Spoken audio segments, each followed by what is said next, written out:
যেহেতু বৃষ্টি হয়েছে আকাশটাও কিন্তু মেঘলা, তো একটু ঠান্ডা ঠান্ডা ভাবও আছে। আমি কিন্তু সোয়েটার পরে নিয়েছি, আবার এগুলো সব তুলে রেখেছিলাম আবার বের করেছি।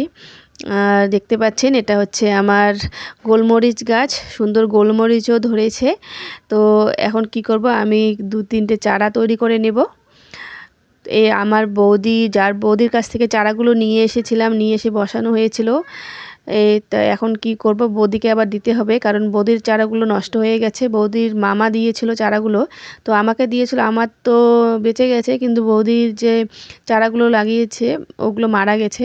তো এখন ভাবছি যে না, 3টে চারা তৈরি করে বৌদিকে দিয়ে দেই। এখন যেহেতু বর্ষার সিজন, এখন বৃষ্টিও হচ্ছে, এখন ভালো হবে চারাগুলো।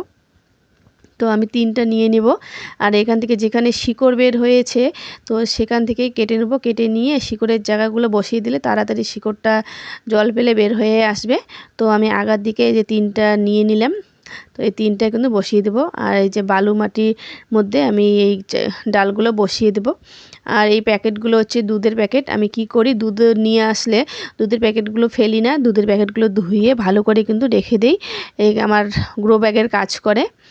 তো আজকের জন্য এতটুকুই। ভিডিওটা কেমন লাগলো কমেন্ট করে জানাবেন। যদি ভালো লাগে তাহলে সাবস্ক্রাইব করে পাশে থাকবেন। ধন্যবাদ।